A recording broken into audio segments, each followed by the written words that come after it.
할렐루야. 아멘. 금요기도에 나오신 여러분을 환영하고 축복합니다. 네, 사랑하는 성도님들, 오랜만에 뵀는데요. 반갑게 인사하며 우리 예배 시작하도록 하겠습니다. 그래서 눈을 마주치면서도 이렇게 인사하겠습니다. 잘 오셨습니다. 인사하겠습니다. 잘 오셨습니다. 잘 오셨습니다. 잘 오셨습니다. 네, 잘 오셨습니다. 함께 예배함이 큰 기쁨입니다. 네, 가장 귀한 자리에 나오신 여러분을 환영하고 축복합니다. 우리 이 시간 함께 기도하며 오늘 예배 시작했으면 좋겠는데요. 이제 우리 한 가지 기도 제목 놓고 같이 기도했으면 좋겠습니다. 오늘 기도 제목은 하나님, 이 시간 우리에게 믿음을 허락하여 주옵소서. 한 주간 주님이 아니라 너무 많은 것을 바라보며 살다가 믿음을 놓쳐버렸습니다. 습관처럼 예배에 나왔지만 이 시간 내 마음에 주님을 향한 믿음이 있는지 다시 한번 돌아봅니다. 오늘 나에게 하시는 말씀이, 오늘 이 예배가 정말 나를 위한 말씀이고 나를 살리는 예배인지, 그러한 믿음이 나에게 있는지 이 시간 다시 한번 돌아봅니다. 하나님, 우리에게 믿음을 허락하여 주옵소서. 어느 한 사람 그냥 왔다 돌아가지 않게 하시고, 무엇보다 내가 오늘 그냥 입만 뻥끗하고 엉덩이만 붙이고 돌아가지 않게 하시고, 주님을 향한 믿음으로 이 예배에 반응하고 그 믿음 하나로 주님을 만나고 돌아갈 수 있도록 주님 우리에게 은혜 허락하여 주옵소서. 그런 마음으로 함께 기도하겠습니다. 기도합니다. 우리에게 믿음이 필요합니다. 아버지, 주님 위에 너무나 많은 것을 바라보며 살다가 믿음을 놓쳐버리고 다른 것을 붙들고 아버지, 다른 것에 내 마음을 채우고 주님이 없어도 살 수 있다 생각하고 주님이 없어도 괜찮다고 생각하면서 살입니다. 하나님, 주 앞에 나와서 다시 한번 아버지, 영치 없지만 이 시간 기도합니다. 하나님, 우리에게 믿음을 허락하여 주시옵소서. 아버지, 우리에게 이 시간 믿음을 허락하여 주옵소서. 주님을 바라볼 수 있는 믿음, 주님을 향해 예배할 수 있는 믿음, 내 입술을 열어 주님께 찬양할 수 있는 믿음, 주님께 기도할 수 있는 믿음, 오늘 주님 나에게 하시는 그 말씀이 내 삶에 가장 필요한 말씀이고 나의 삶이 답이 된다는 그 믿음, 아버지, 오늘 우리에게 믿음을 허락하여 주십시오. 어느 한 사람 그냥 왔다 돌아가지 않게 하시고, 아버지, 다른 사람 다 주님 만나는데 나는 주님 만나고 돌아가지 못하는 그런 예배가 아니라 오늘 내가 주님 만날 수 있는 믿음, 아버지, 시간 허락하여 주옵소서. 오늘 우리에게 필요한 것은 더 많은 다짐과 의지가 아니라, 결단이 아니라 믿음입니다. 하나님, 우리에게 믿음 허락하여 주셔서 그 믿음 하나로 주님 앞에 나아가는 시간, 그 믿음으로 주님 만나고 돌아가는 시간 될 수 있도록 주님으로 도와여 주십시오.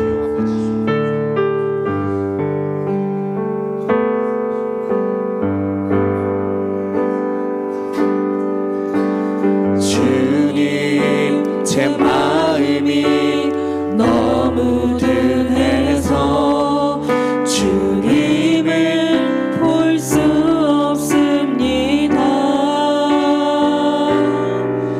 이 땅에 속하여 이 땅만 보다가 주님 손을 놓쳤습니다. 나는 나 그대로 왔는데 왜 주저앉게 되었나. 나는 정직인데 언제부터 내 삶의 주인이 되어버렸나.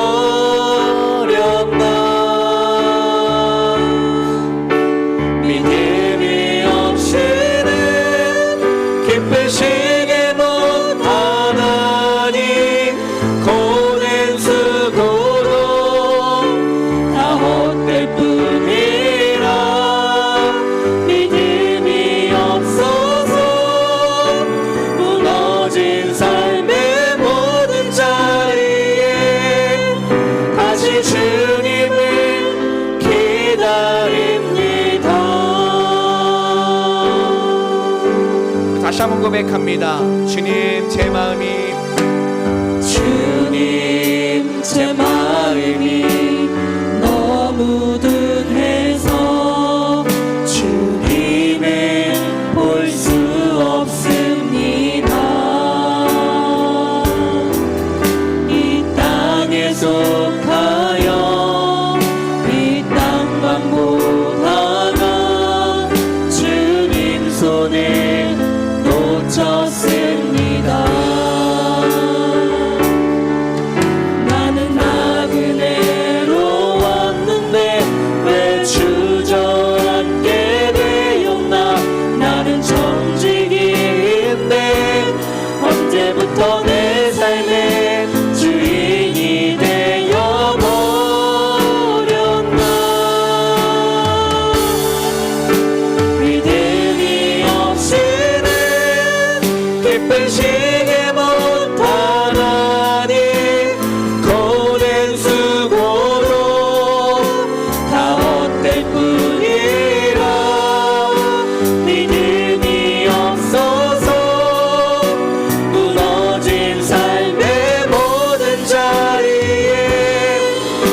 다시 주님을 기다려 믿음이 없이니 믿음이 없이는 기쁘시게 못한 주를 찾는 자 주를 찾는 자 반드시 만나리 믿음이 없어서 무너진 삶의 모든 자리에 다시 주님을 다시 한번 고백합니다. 믿음이 없이니 믿음이 없이는 기쁘시게 못한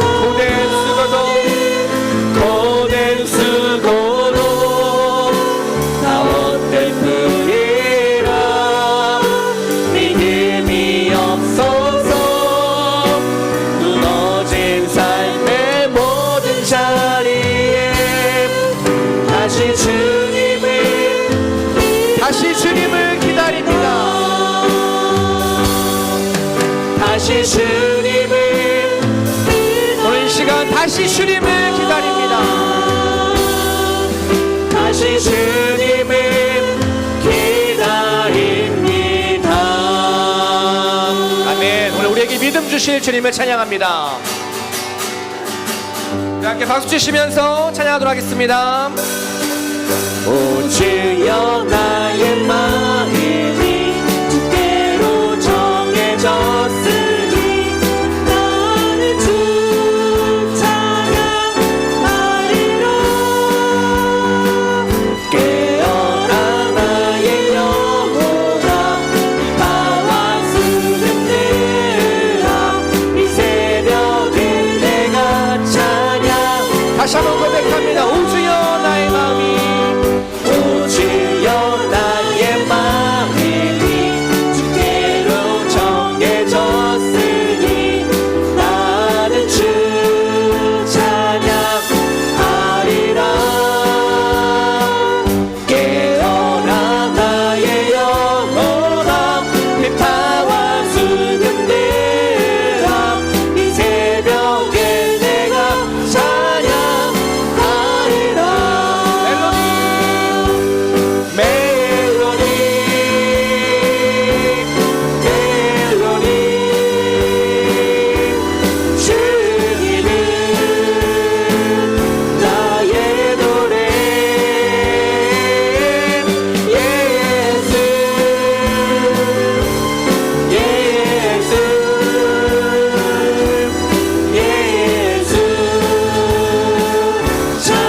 처음부터 다시 한번 고백합니다. 오 주여 나의 마음이 오 주여 나의 마음이 주께로 정해졌으니 나는 주 찬양하리라. 깨어라 나의 영혼아 깨어라 나의 영혼아 비파와 수금들아 이 새벽에 내가 찬양하리라. 멜로디로 찬양합니다. 멜로디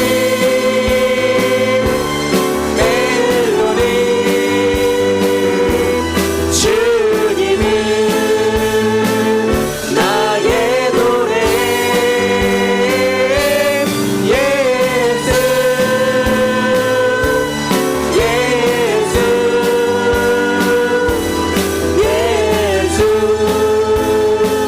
찬양하리. 사람을 보며 세상을 볼 때 사람을 보며 세상을 볼 때 만족함이 없었네. 나의 하나님 기분을 뵐 때 나는 한 번 더 고백합니다. 사람을 보며 세상을 볼 때 사람을 보며 세상을 볼 땐 만족함이 없었네. 그러나 나의 하나님 기분을 뵐 땐 나는 만족하네. 저기 빛나는 저기 빛나는 태양을 보라. 또 저기 서 있는 산을 보아라. 천지 지으신 우리 여호와 나를 사랑하시니 나의 하나님 한 분만으로 나는 만족하네. 다시 한번 사람을 보며 세상을 볼 때 만족함이 없었네. 나의 하나님 기쁨을 볼 때 나는 만족함. 저기 빛나는 태양을 보라. 저기 빛나는 태양을 보라. 또 저기 서 있는 산을 보아라. 천지 지으신 우리 여호와 나를 사랑하시니 나의 하나님 한 분만으로 난 이번엔 동남풍아 불어라. 동남풍아 불어라. 서북풍아 불어라. 가시밭에 백합화 예수 향기 날리니 할렐루야 아멘. 가시밭에 백합화 예수 향기 날리니 할렐루야. 다시 한번 고백합니다. 사람을 보며 세상을 볼 때 사람을 보며 세상을 볼 때 만족함이 없었네. 나의 하나님 기쁨을 볼 때 나는 만족. 동남풍아 불어라. 동남풍아 불어라. 서북풍아 불어라. 가시밭에 백합화 예수 향기 날리니 할렐루야 아멘. 가시밭에 백합화 예수 향기 날리니 할렐루야. 예수님이 말씀하시니 예수님이 말씀하시니 물이 변하여 포도주 됐네. 예수님이 말씀하시니 물이 변하여 예수님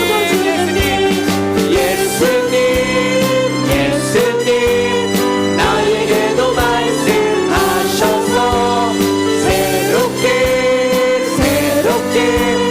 변화시켜 주소서. 예수님이 말씀하시니 발이 매우 가누는 단단해. 예수님이 말씀하시니 우리 이번에 3절 찬양합니다. 예수님이 말씀하시니 예수님이 죽은 나사로가 살아났다네. 예수님이 말씀하시니 죽은 나사로가 살아났다네. 예수님 나에게도 말씀하셔서 새롭게 변화시켜 주소서. 예수님이 말씀하시니 거친 바다가 잠잠해졌네. 예수님이 말씀하시니 거친 바다가 예수님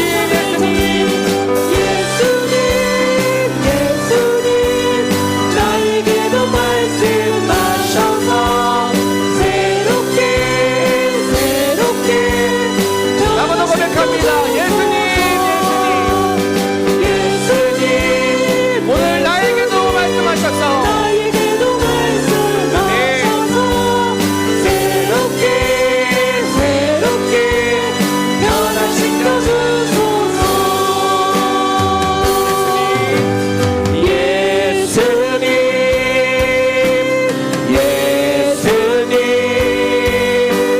나에게도 말씀하셔서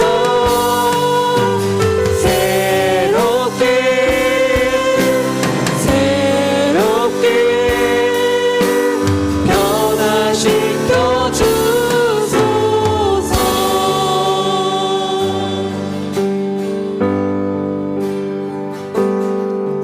오늘 이곳에 계신 성령님 우리에게 말씀하시고 우리 가르치소서.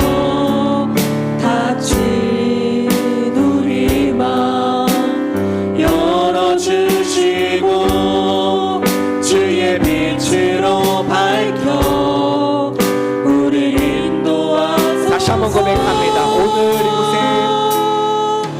오늘 이곳에 계신 성 성령님 우리에게 말씀하시고 우리 가르치소서.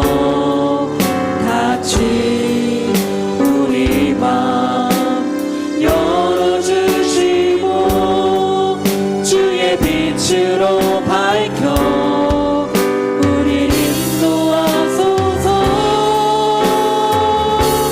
주님보다 앞서지 않고 겸손하게 주님의 말씀 기다리니 주님 손에 우리 드립니다. 사랑으로 인도하소서. 오늘 이곳에 계신 성령님, 오늘 이곳에 계신 성령님 우리에게 말씀하시고 우리 가르치소서. 같이 우리 맘 열어주시고 주의 빛으로 밝혀 우리 인도하소서. 주님보다 앞서지 않고 겸손하게 주님의 말씀 기다리니 주님 손에 우리 드립니다. 사랑으로 한번더 고백합니다. 주님보다 앞서지 않고 주님보다 앞서지 않고 겸손하게 주님의 말씀 기다리니 주님 손에 우리 드립니다. 사랑으로 주님이 우리를 사랑으로 인도하십니다. 주 사랑 거친 풍랑에도 주 사랑 거친 풍랑에도 깊은 바다처럼 나를 잠잠케 해. 주 사랑 내 영혼의 반성 그 사랑 위에 주님의 사랑 한번더 고백합니다. 주 사랑 거친 풍랑에도 주 사랑 거친 풍랑에도 깊은 바다처럼 나를 잠잠케 해. 주 사랑 내 영혼의 반성 그 사랑 위에 우리 목소리로 고백합니다.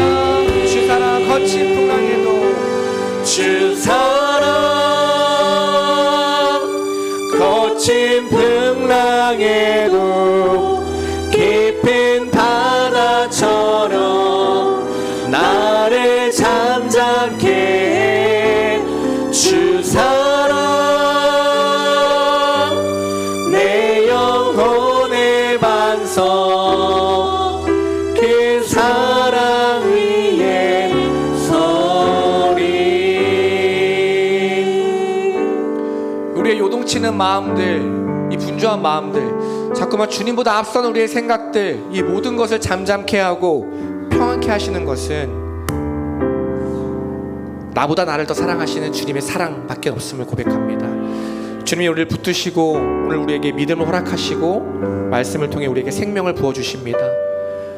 내가 하는 예배가 아니라 주님이 하시는 예배입니다. 그러니 우리가 할 것은 주님을 바라보고 주님을 믿으며 나아가는 것입니다. 자, 기도합니다. 하나님, 계속해서 나에게 집중하려는 마음 내려놓고 주님을 바라보고 나아가는 예배 되게 하여 주옵소서.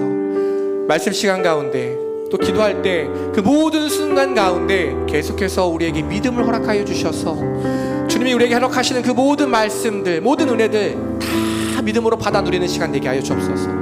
주님 만나고 돌아가는 예배, 주님으로 인해서 오늘 내가 생명을 누리는 예배 되게 하여 주옵소서. 네, 그러한 예배 되게 해달라고 주님의 이름 한번 부르고 함께 통성으로 기도하겠습니다. 기도합니다. 주여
우리가 지금 이 자리에 있는 것 하나님이 불러주셨기 때문입니다. 하나님의 은혜 덕분입니다. 하나님께서 불러주셔서 이 자리에 왔으니 하나님에게 주목하고 하나님에게 집중하고 하나님을 경험하는 시간 되게 하여 주옵소서. 어떤 모양으로 왔든지 하나님 경험하는 시간 되게 하여 주옵소서. 예수님의 이름으로 기도드립니다. 아멘. 함께 말씀 보도록 하겠습니다. 룻기 말씀입니다. 룻기 4장 1절에서 12절까지 말씀입니다.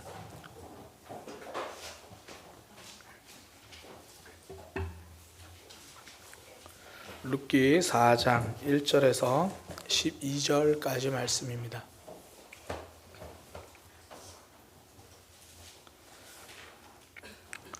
우리 한 절씩 교독하도록 하겠습니다. 제가 한 절 읽고 우리 성도들 한 절 읽고 이렇게 함께 교독합니다.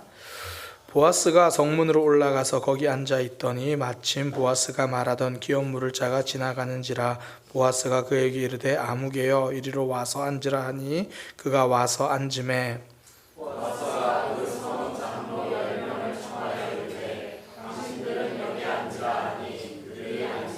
보아스가 그 기업 물을 자에게 이르되 모압 지방에서 돌아온 나오미가 우리 형제 엘리멜렉의 소유지를 팔려 함으로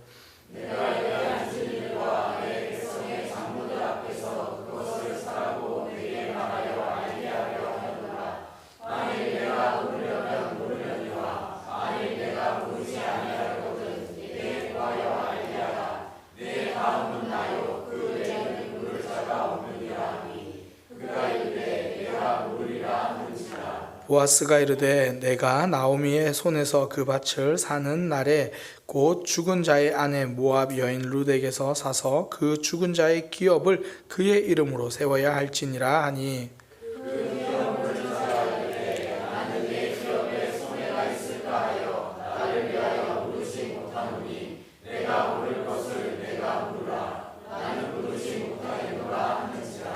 옛적 이스라엘 중에는 모든 것을 무르거나 교환하는 일을 확정하기 위하여 사람이 그의 신을 벗어 그의 이웃에게 주더니 이것이 이스라엘 중에 증명하는 전례가 된지라.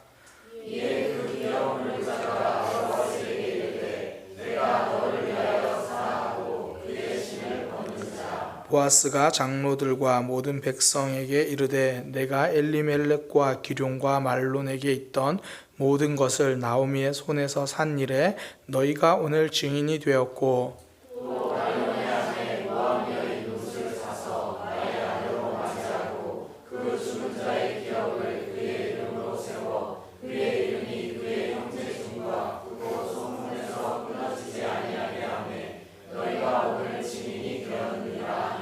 성문에 있는 모든 백성과 장로들이 이르되 우리가 증인이 되나니 여호와께서 내 집에 들어가는 여인으로 이스라엘의 집을 세운 라헬과 레아 두 사람과 같게 하시고 내가 에브랏에서 유력하고 베들레헴에서 유명하게 하시기를 원하며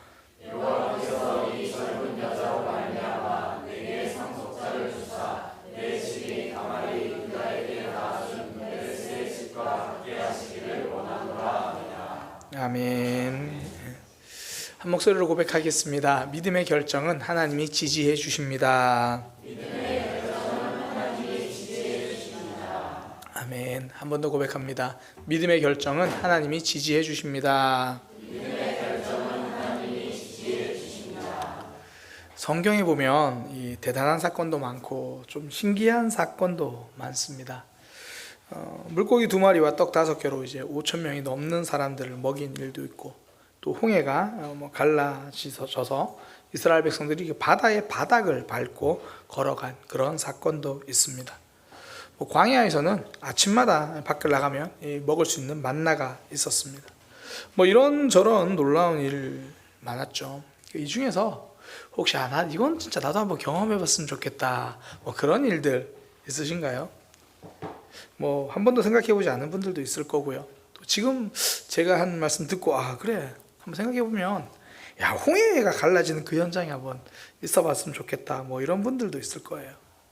오병이요, 고래가 그 2마리가 고래가 아니었나, 그렇지 않고는 어떻게 5,000명이 되려나, 그게 도대체 어떻게 됐을까, 나도 그 현장에서 한번 있어봤으면 좋겠다, 그런 생각들.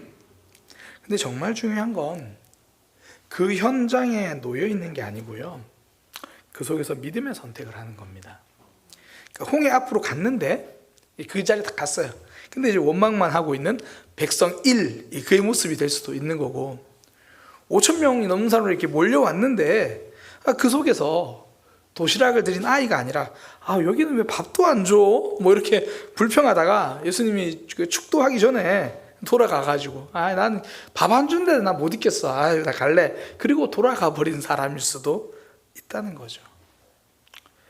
성경에 나타난 대단한 기적, 엄청난 사건, 그 사건들을 보면서 그 속에서 하나님을 놀랍게 경험하고 싶다는 생각이 들잖아요. 그 체험의 현장에서 직접 경험해보고 싶은 마음이 있어요. 그러면 우리에게 그 체험을 하고 싶다는 간절함도 중요하지만 그 상황에서 그 현실 속에 다가갔을 때 그때 믿음의 선택을 할 수 있는 것, 그제야 믿음의 역사를 경험할 수 있습니다. 믿음의 결정 위에 믿음의 기적이 이어지기 때문입니다.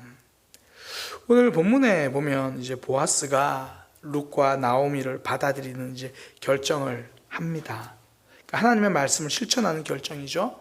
말씀대로 사는 삶입니다. 그 모습을 보고 이제 옆에 있던 백성들과 지역의 장로들이 이렇게 말해요. 룻기 4장 11절에 보면 성문 안에 있는 모든 백성과 장로들이 이르되 우리가 증인이 되나니 여호와께서 내 집에 들어가는 여인으로 이스라엘의 집을 세운 라헬과 레아 두 사람과 같게 하시고, 그러니까 지금 보아스가 믿음의 결정을 한 걸 보고 하는 말이, 너의 그 결정은 라헬과 레아가 그 이스라엘의 아내, 그러니까 그 야곱의 아내라든 그들을 통해서 12아들이 태어난 것처럼 그런 역사가 이제 너의 삶 가운데 있을 거다, 그렇게 이야기하는 거예요. 그렇게 되었으면 좋겠다. 그 보아스가 믿음의 결정을 했으니까 성경에 기록되어 있는 그 아름다운 축복, 하나님의 놀라운 역사가 지금 믿음의 결정을 한 너의 삶 가운데 있기를 원한다. 그 레아와 라헬을 통해서 어쨌든 그들의 삶을 통해서 12명의 아들이 태어나고 이스라엘 12지파가 되잖아요. 하나님이 복 주신 삶이고 놀랍게 역사하신 삶, 그 삶이 되기를 원한다.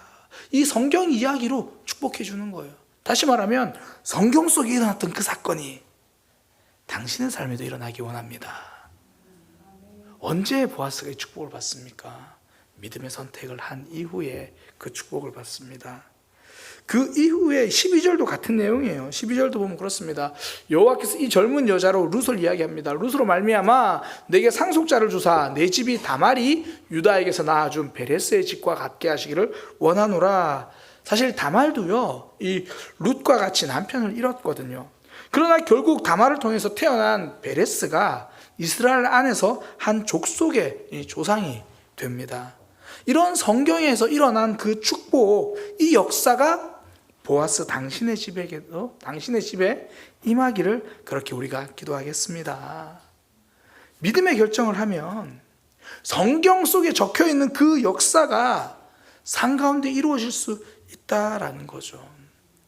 전 이걸 하나님의 지지하심이다 이렇게 표현하고 싶어요.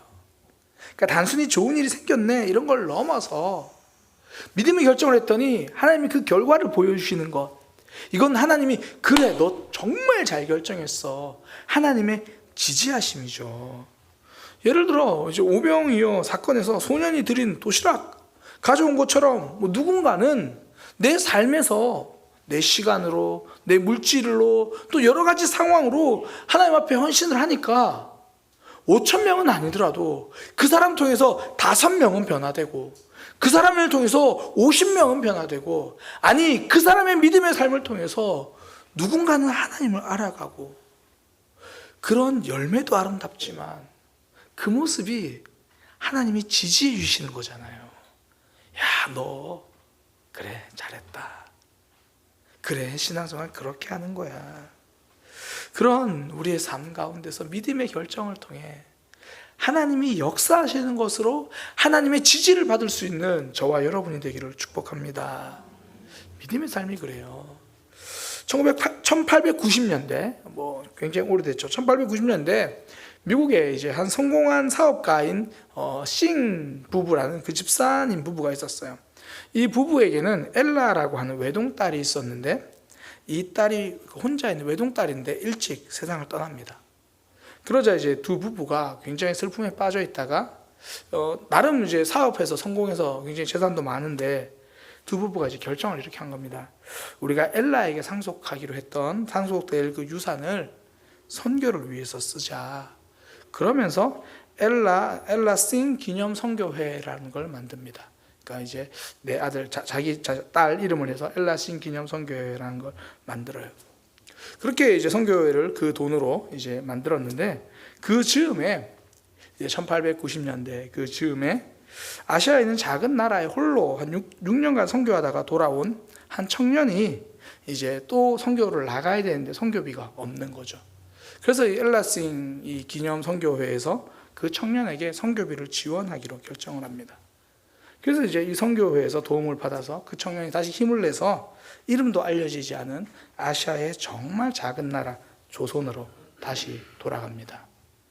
조선으로 다시 들어와서 복음을 전하고 믿음의 사람들을 만들어서 작은 교단을 하나 세우는데, 그것이 바로 우리 침례교단입니다. 엘라싱 그 자기 딸을 기념하고 싶어서 그 자기 딸이 원했던 그 선교 사역에 우리가 이 딸에게 원래 주기로 했던 그 유산을 가지고 선교 재단을 세우자. 그 역사, 그 믿음의 결정, 하나님이 선교의 열매로 나타나게 해주시는 거죠. 하나님의 역사고 하나님의 지지하심입니다. 믿음의 결정은 하나님이 믿음의 역사로 지지해 주십니다. 기적을 경험하는 사람들, 사실 특별한 사람이 아니고요, 믿음의 결정을 하는 사람이 경험합니다. 그러니까 믿음의 결정, 이게 쉬운 게 아니죠. 뭐 기다림도 필요하고 때로는 마음의 갈등도 되고, 그러나 그 기다림의 시간 끝에, 그 마음의 갈등 끝에 우리는 하나님의 역사를 경험하는 거죠. 저는 이 자리에 있는 우리 모두가, 저부터도 이런 믿음의 결정으로 하나님의 기적을 경험하는 우리 모두가 되기를 소망합니다. 세상 사람들이 지지해 주는 걸 넘어서 하나님이 지지해 주시는 그런 믿음의 삶, 멋지잖아요. 그러기 위해서 믿음의 삶을 선택한다는 건 삶에서 어떤 모습으로 나타나는가, 오늘 보아스의 모습을 통해 딱 한 가지 좀 나누려고 합니다. 보아스의 모습을 통해서, 또 함께 했던 그 사람들의 모습을 통해서 알 수 있는 게 뭐냐면, 눈앞의 것에 흔들리는 삶이 아니라는 거예요. 눈앞의 상황, 눈앞의 것에 흔들리는 것이 아니라 끝까지 말씀의 원리를 붙드는 삶. 오늘 본문에 보면 이 믿음의 선택을 한 보아스와 대조되는 사람이 나와요. 이 사람도 나오미하고 친척인데 보아스보다 촌수가 더 가까운 그런 친척이에요.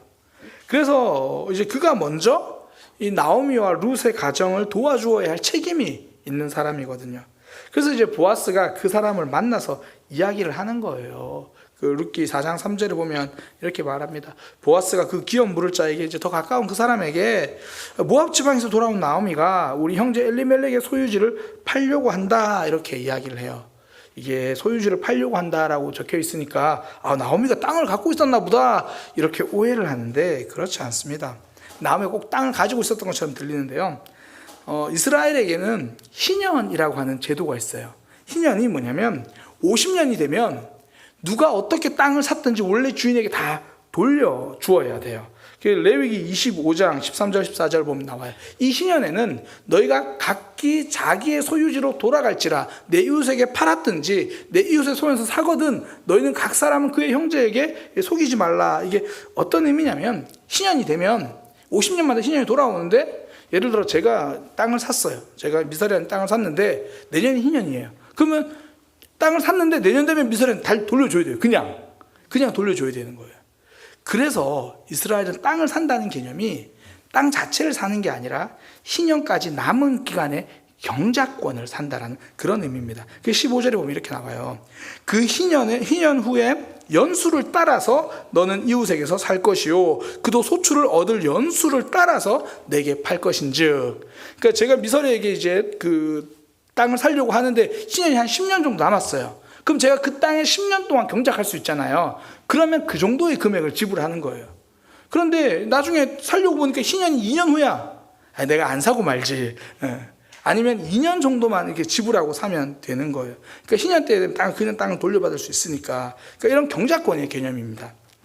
그런데 이제 나오미와 남편 이 엘리멜렉이 모압으로 가면서 이제 그 경작권을 팔아버린 그런 상태인 겁니다. 이제 이럴 경우에 경작권을 팔아버리고 이렇게 와 있는 상태에선 성경이 어떻게 말하냐면, 그 사람이 다시 돈이 생겨서 이 땅을 다시 살 수 있으면, 그러니까 그 경작권 내에 자기 살 수 있으면 꼭 사야 한다. 근데 본인이 사지 못한다면 가장 가까운 친족이 그 권리를 다시 사서 돌려주어야 한다, 그렇게 말해요. 그게 레위기 25장 23절에서 28절인데요. 그러니까 토지는 아예 못 팔게 돼 있어요. 당시 경작권 개념이거든요. 토지를 영구히 팔지 말 것은 토지는 다 내 것임이라. 하나님께서 그건 내 거다, 너희 팔지 마라. 그래서 너희 기업의 온 땅에서 그 토지 무르기를 허락하겠다. 그렇게 누군가 경작권을 팔았으면 가까운 친척이 물을 수 있다, 그렇게 이야기하는 겁니다. 25절, 만일 내 형제가 가난하여 그의 기업 중에 얼마를 팔았으면 그에게 가까운 기업 물을 자가 와서 그의 형제가 판 것을 물을 것이요, 만일 물을 사람이 없고 자기가 부유하게 되어서 물을 힘이 있으면 자기가 그렇게 다시 돈을 많이 벌었으면 자기가 그렇게 팔아라. 그리고 나서 희년이 되면 다 이제 돌아오게 될 거다, 그렇게 이야기를 하는 겁니다. 그러니까 지금 이 땅의 소유권은 엘리멜렉 집에 있어요. 근데 지금 경작권이 지금 누군가는 가지고 있는데 나오미가 그거를 우리 친족 중에 누군가는 물어줬으면 좋겠다라고 이제 결정을 했다는 거예요. 이제 그 이야기를 하는 겁니다. 보아스가 그 이야기를 해주니까, 그러면서 그 나오미와 제일 가까운 사람이 당신이야. 당신이 그걸 물어주면 돼. 그렇게 이야기를 하니까 그 사람이 생각하니까, 좋은 거죠. 잘 됐네. 내가 돈 주고 경작관 사서 오면 뭐 자신이 농사지을 땅이 넓어지니까 뭐 희년이 많이 남았나 봐요. 이렇게 해서 내가 농사 잘 지으면 좋겠다 생각을 해요. 그래서 그렇게 하겠다라고 이야기를 하거든요. 그게 룻기 4장 4절입니다. 그러니까 만일 내가 물으려면, 그러니까 그 사람에게 말하는 거예요. 당신이 그렇게 살려면 사서 경작권을 사라. 뭐 아니면 내가 제일 가까우니까 내가 사야 된다. 당신은 어떻게 하겠냐? 그러니까 그 사람이 내가 물으리라. 내가 그렇게 하겠다. 그렇게 말해요. 그러니까 보아스가 이어서 하는 말, 이게 단순한 문제가 아닙니다. 그것뿐 아니라 룻과 결혼해서 자녀가 태어나면 이제 그 경작권 자체를 당신이 가질 게 아니라 그 태어난 아기가 당신 아이가 아니라 말론의 아이가 돼서 그에게 넘겨줘야 합니다. 그렇게 이야기를 해요. 그게 룻기 4장 5절입니다. 보아스가 이르되 내가 나오미 선에서 그 밭을 사는 날에는 그 죽은 자의 아내 모압 여인 룻에게서 사서 그 죽은 자의 기업, 그러니까 지금 말론이 죽었는데 그 말론의 아들이 되고 말론에게 그 기업이 넘어가는 그 일입니다. 이렇게 알려주는 거예요. 그랬더니 이제 빠르게 태세 전환을 합니다. 그런 조건이면 나 못하겠다. 내가 손해보는데 내가 왜 그 일을 하겠냐. 그게 룻기 4장 6절입니다. 그 기업 물자가 이르되 나는 내 기업에 손해가 있을까 하여 나를 위하여 물으지 못하노니 난 못하겠으니까 하려면 당신이나 해라. 이 사람은 혈통으로는 보아스보다 나오미와 더 가까운 친척이에요. 그러니까 자신이 먼저 하나님의 말씀을 실천할 수 있는 기회가 있는 사람이에요. 그러니까 나오미와 룻을 도와줄 수 있죠. 그러나 거절합니다. 지금 눈앞에 손해가 날 것 같아서 그래요. 우리 삶에서 믿음의 결정을 할 수 있는 기회가 주어질 때가 있습니다. 사실은 많죠. 그게 시간의 헌신이든 물질적인 헌신이든 아니면 전도의 기회이든지 아니면 혹은 사랑의 기회이든지, 그런데 그것을 하나님이 내게 맡기신 일이라고 생각하며 감당하는 사람이 있는 반면에 불편하고 힘들다고 외면할 때도 있다는 거죠. 결국 외면하는 이는요, 옆에서 박수 쳐주는 사람밖에 안 되는 거예요. 하나님의 역사를 직접 경험하는 게 아니라 누군가가 하나님의 역사를 경험할 때 그 사람은 옆에서 그냥 구경하면서 박수 쳐주는 그 사람밖에 안 돼요. 성경에는 이 기회를 포기한 남자의 이름을 기록하지 않아요. 룻기 4장 1절을 보면 참 재미있는데, 저는 이게 성경이 우리에게 알려주는 참 무섭고도 조금은 유머스러운 상황이라고 생각하는데요. 이 보아스가 그 남자를 부르는데 이름을 성경에서 가려버려요. 보아스가 그에게 이르되 아무개여 이리로 와서 앉으라. 하나님의 말씀을 실천할 수 있는 기회를 외면한 너는 성경에 기억되지 않는다. 믿음의 선택할 수 있는 기회를 저버린 그 사람, 성경은 기억하지 않습니다. 그냥 지나가는 엑스트라가 될 뿐입니다. 믿음의 역사에 기억되지 않는 사람, 당연히 이 사람의 삶에서도 하나님을 경험한 기억이 없겠죠. 그러니 하나님을 경험한 이야기를 하라고 하면 늘 옛날 옛적 호랑이 담배 피던 이야기를 이제 해야 되는 거예요. 오늘 내 삶에서 경험한 하나님에 대한 기억이 없어요. 내가 오늘 믿음의 선택을 한 적이 없으니 오늘 하나님을 경험한 일이 없습니다. 눈앞에 있는 내 삶만 바라보느라 믿음의 선택을 할 경험을 놓친 거죠. 전 이 아무개의 모습을 보면서 예수님이 말씀하신 그 잔치의 비유가 생각이 나더라고요. 누가복음 14장 16절 20절을 보면 이르시되 어떤 사람이 큰 잔치를 베풀고 사람을 청해요. 그러니까 잔치할 시간이 돼서 이제 종에게 보내서 사람들 데리고 와라. 그랬더니 18절에 보니까 하나같이 사양해요. 나는 밭을 샀으니 아무래도 나가봐야겠다. 하나님께서 믿음의 선택을 하라고 초청하셨는데 지금 내 눈앞에 난 이거 밭을 사야 되니까 나 안 된다. 또 어떤 사람은 나는 지금 소를 샀으니까 지금 안 된다. 또 어떤 사람은 나는 장가 들었으니까 지금 안 된다. 사실 틀린 내용은 하나도 없습니다. 전부 지금 눈앞에 급한 일이에요. 눈앞에 다가온 중요한 일입니다. 그러나 그것을 따라가느라 믿음의 초청을 외면합니다. 하나님의 주시하신 믿음의 결정할 기회를 놓치죠. 그러니 그의 삶에는 천국 잔치, 하나님과 동행하는 기쁨이 없어요. 대신 수치와 부끄러움이 있을 뿐입니다. 그렇게 믿음의 결정을 미룬 아무개는요, 그러니까 이름도 안 나오는 이 사람, 엑스트라 1 아무개는 자신의 신을 벗어줘요. 이게 룻기 4장 7절 8절인데요. 4장 7절 8절을 같이 읽겠습니다.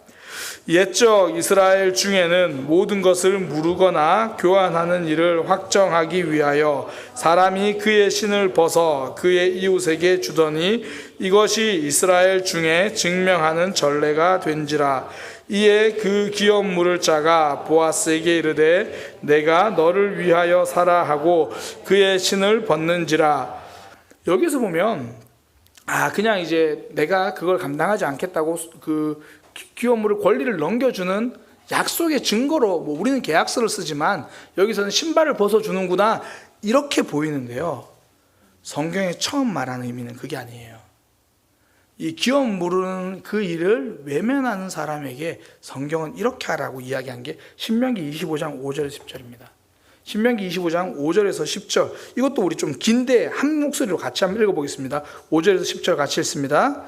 형제들이 함께 사는데 그중 하나가 죽고 아들이 없거든 그 죽은 자의 아내는 나가서 타인에게 시집가지 말 것이요 그의 남편의 형제가 그에게로 들어가서 그를 맞이하여 아내로 삼아 그의 남편의 형제된 의무를 그에게 다 행할 것이요 그 여인이 낳은 첫 아들이 그 죽은 형제의 이름을 잊게 하여 그 이름이 이스라엘 중에서 끊어지지 않게 할 것이니라.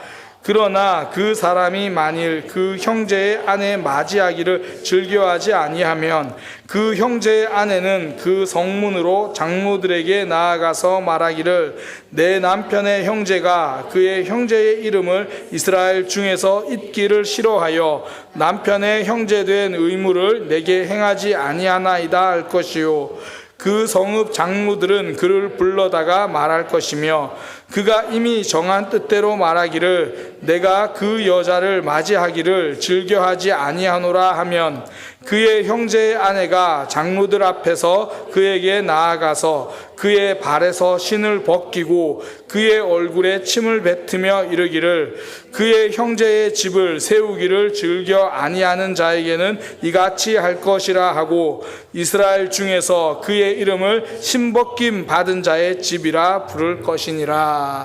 이게 단순히 계약을 어겼다 그게 아니라 지금 룻과 같은 그런 상황이잖아요. 지금 남편이 죽으면 이 여인은 이제 먹고 살 방법이 없으니까 제가 이제 앞서 말씀드린 이거 계대 결혼이라고 하는 그 형제 중에서 이 여인과 동침을 해서 아이를 낳아줘야 돼요. 그런데 그 아이는 이 형제의 아이가 되는 게 아니라 이 죽은 남편의 아이가 되어서 그렇게 이 아이와 이 여인이 이제 먹고 살 수 있게 되는 거예요. 그런데 이제 그렇게 되면 자기에게 돌아올 상속분이 적어지니까 형제들이 기업을 무르지 않겠다. 그렇게 말하면 이 여인이 이걸 성문에서 장로들에게 이 부분을 이제 호소할 수 있다는 거예요. 호소해서 지금 우리 형제 중에 지금 아무도 저에게 이 우리의 끊어진 대를 이어주지 않게 해줍니다. 그러면 묻는 거예요. 정말로 그렇게 할 생각이 없냐? 나 그렇게 할 생각이 없다. 그러면 이 사람에게 침을 뱉고 이 사람의 신을 벗기라는 거예요. 이건 굉장히 수치스럽고 너는 이스라엘 백성으로서 당연히 해야 할 의무를 저버린 거다. 이렇게 말하는 겁니다. 그러니까 신을 벗긴다. 이거는 계약서 쓰는 모습이 아니라 믿음의 책임을 저버린 수치스러움을 나타내는 거예요. 그런데 오늘 본문에서 말하는 건 세월이 지나다 보니까 사람들이 의뢰 그냥 그건 신 벗어주면 되지 뭐 이런 계약의 형식이 되어버렸다는 거예요. 부끄러움을 더 이상 느끼지 않습니다. 그냥 신 벗어주면 되지 뭐. 성경은요 믿음의 결정을 하지 않는 삶을 부끄러운 삶이다 그렇게 말하는데 사단은 다르게 말하는 거예요. 그럴 수 있지 뭐. 그냥 그 정도는 다 이해할 수 있지 뭐. 그냥 신 벗어주고 끝내. 그러니까 오히려 믿음의 결정을 하는 것이 대단한 삶이라고 말을 하고 그것을 안 하는 삶이 부끄러운 삶은 아니야.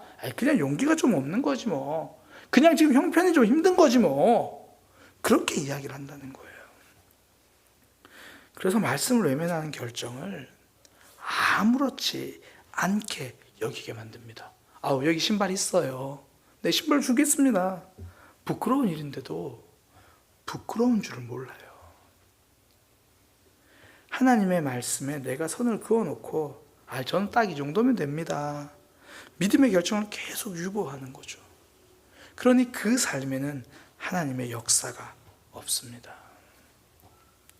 일본 나가사키에 가면요, 26명의 순교자 기념관이 있습니다.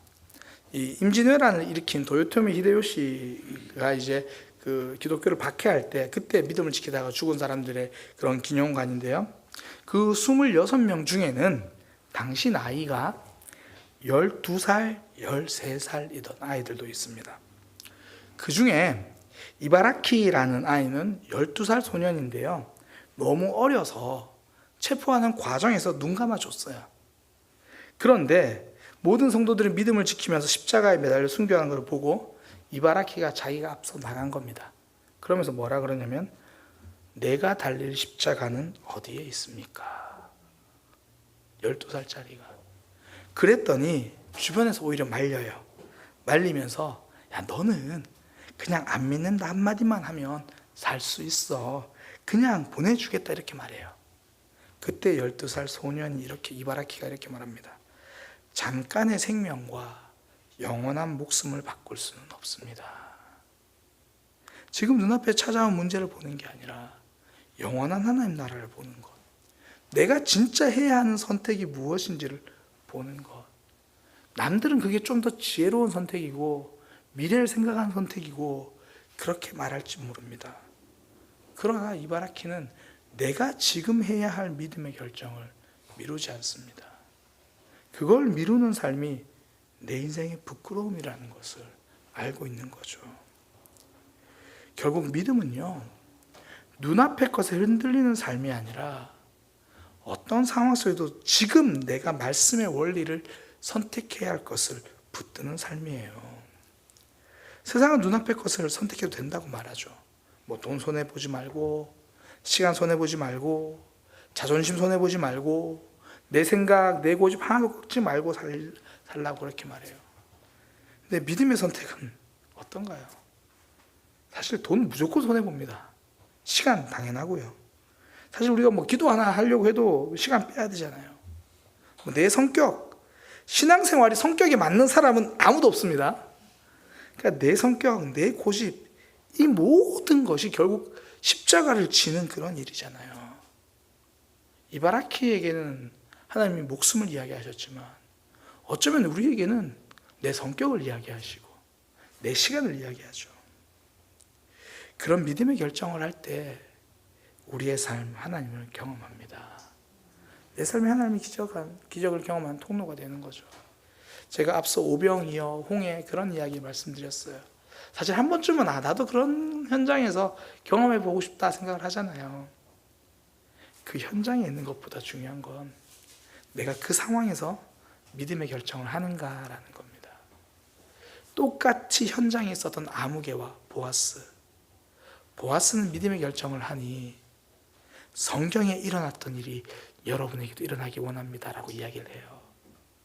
아무개는 내 눈앞의 것, 내 계산대로 내 편한 것 결정했더니 성경은 그의 이름도 기록하지 않습니다.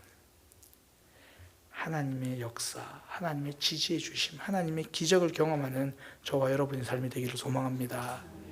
눈앞에 보이는 것이 아니라 믿음의 결정을 할 때 가능합니다. 우리의 삶 그렇게 내 생각, 내 것 내려놓고 믿음의 결정을 할 수 있는 저와 여러분이 되기를 소망합니다. 기도하겠습니다.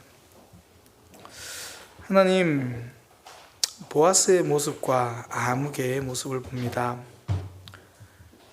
믿음의 결정을 할 수 있는 우리의 모습 되게 하시고 믿음의 결정을 외면하는 것이 부끄러운 일이라는 것을 다시 한번 깨닫게 하여 주옵소서. 믿음의 결정이 특별한 것이 아니라 성도들에게 주어진 일임을 기억하고 하나님 앞에서 믿음을 선택할 수 있는, 그래서 믿음의 기적을 경험할 수 있는 우리 모두의 삶, 그런 용기 있는 믿음의 백성 되게 하여 주옵소서. 예수님의 이름으로 기도드립니다. 아멘. 우리 시간 함께 찬양하겠습니다. 나는 주를 섬기는 것에 후회가 없습니다.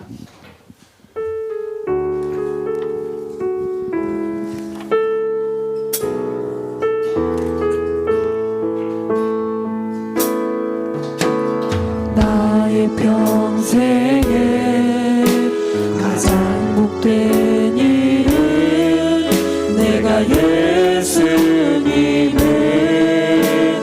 만난 것이라.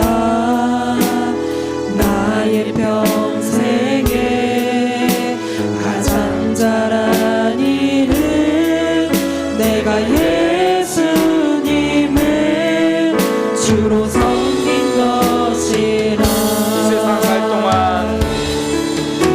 이 세상 살 동안 내가 걷는 길이 때론 험하여서 넘어질 때도 주의 강한 손이 나를 붙드시니 나는 예수님만 주로 섬기며 살리. 나는 주를 섬기는 것에 후회가 없습니다.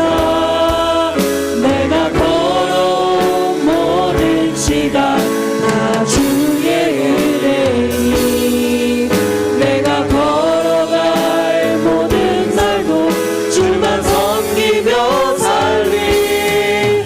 오직 예수 이름 부르며 살아가리. 나는 주를 섬기는 것에 후회가 없습니다. 내가 걸어온 모든 시간 다 주의 은혜니 내가 걸어갈 모든 날도 주만 섬기며 살리. 오직 예수 이름 부르며 우리 한 번 더 고백합니다. 나는 주를 섬기는 일에 나는 주를 섬기는 것에 후회가 없습니다. 내가 걸어온 모든 시간 다 주의 은혜니 내가 걸어갈 모든 날도 주만 섬기며 살리. 오직 예수 이름 부르며 살아가리. 처음부터 다시 고백합니다. 나의 평생에 가장 복된 일은 나의 평생에 가장 복된 일은 내가 예수님을 만난 것이라. 나의 평생에 가장 잘한 일은 내가 예수님을 주로 섬긴 것이라. 이 세상 살 동안 이 세상 살 동안 내가 걷는 길이 때론 험하여서 넘어질 때도 주의 강한 손이 나를 붙드시니 나는 예수님만 주로 섬기며 나는 주를 섬기는 일에 나는 주를 섬기는 것에 후회가 없습니다. 내가 걸어온 모든 시간 다 주의 은혜니 내가 걸어갈 모든 날도 주만 섬기며 살리. 오직 예수 이름 부르며 살아가리.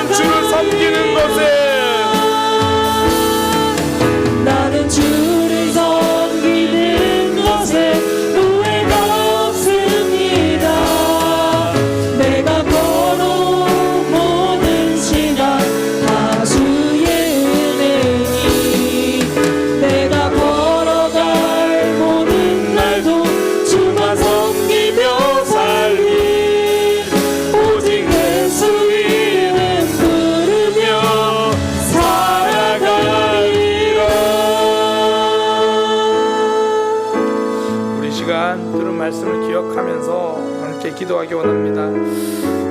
나는 주님을 섬기는 것에 후회가 없습니다. 내 평생 가장 복된 일, 가장 잘한 건 예수님을 만난 겁니다. 그 믿음 생활이 좀 힘들고 때로는 외면하고 싶은 것도 많고 때로는 피하고 싶은 것이 있어도 주님 힘들지만 주님을 섬기겠습니다. 힘들지만 믿음의 선택하겠습니다. 내가 받은 은혜가 커서 내가 주님을 섬기고 믿음의 선택하는 일이 어려울지라도 주님을 섬기는 일을 후회하지 않습니다. 하나님 그렇게 살아갈 수 있는 힘을 주옵소서. 성령 하나님 우리를 주장하여 주셔서 내 모습이 아니라 하나님으로 살아가고 내 힘이 아니라 성령님의 권능으로 살아가는 삶이 되게 하여 주옵소서. 우리 그렇게 들은 말씀 들고 기도하고요. 오늘 좀 함께 기도해야 될 일이 있습니다. 우리 강청자 원로 사모님을 위해서 좀 기도하기 원하는데요. 우리 김동장님은 오셨는데 오후에 저한테 전화를 오셨어요. 급하게 부산에 내려가셔야 한다고 이제 부산에서 연락을 받으신 거예요. 지금 사모님 요양병원에 계신데 이제 요양병원에 이제 들어가시는 그런 과정에서 이제 마음도 힘드시고 그러다 보니까 이 몸의 기능이 많이 약해지셔가지고 이 소화도 잘 안 되고 그러면서 음식물이 잘 내려가지 않고 그런 상황에서 이 소화기관에서 염증이 생겼는데 어른들 염증이 굉장히 위험하잖아요. 그래서 이제 병원에서 갑자기 연락이 온 거예요. 그래서 부산 내려가려고 준비까지 다 하셔서 이제 서울역에서 다시 이제 연락을 받아서 다행히 어디서 염증이 있는지를 알아서 조치하면 되겠다라는 이제 연락을 받고 일단 이제 다시 이렇게 오셨는데 우리 사모님 먼저는 사모님 마음을 잘 주스리시고 또 염증 잘 치료되고 다시 건강한 모습으로 회복되실 수 있도록 위해서 기도해 주시고요. 특별히 이제 그러면서 장모님이랑 이런저런 대화를 나누면서 김동진 목사님은 또 김동진 목사님들은 그 상황이 또 어머니한테 죄송하기도 하고 미안하고 아프기도 하고 또 사모님도 또 그렇고 또 김동진 장모님도 또 장남으로서 또 이런 마음들이 있을 거고 그래서 우리 사모님도 사모님이지만 우리 그 가족들과 이 모든 과정을 통해서 서로 간의 사랑이 더 깊어지고 격려와 위로와 하나님 주시는 그 은혜들이 필요합니다. 그렇게 위해서 우리 기도해 주시고요. 또 어제 어르신들과 함께 나들이 다녀왔는데 벌써 몸이 안 좋아서 못 가시는 분들도 있고 하나님 붙들어 주옵소서. 하나님 지켜 주옵소서. 그렇게 우리 또 우리 교회 어르신들뿐 아니라 우리 가족의 부모님들 또 우리 사랑하는 지체들 우리 삶에 참 많은 아픔과 기도 제목들이 있잖아요. 하나님이 힘 주셔야 우리 이겨낼 수 있습니다. 성령 하나님이 우리 붙들어 주셔야 이겨낼 수 있습니다. 우리 그래서 이 시간 기도하잖아요. 성령님 붙들어 주옵소서. 하나님 붙들어 주옵소서. 우리 그렇게 주님을 한번 부르고요. 간절히 부르고 우리 함께 기도하겠습니다. 기도하겠습니다. 주여!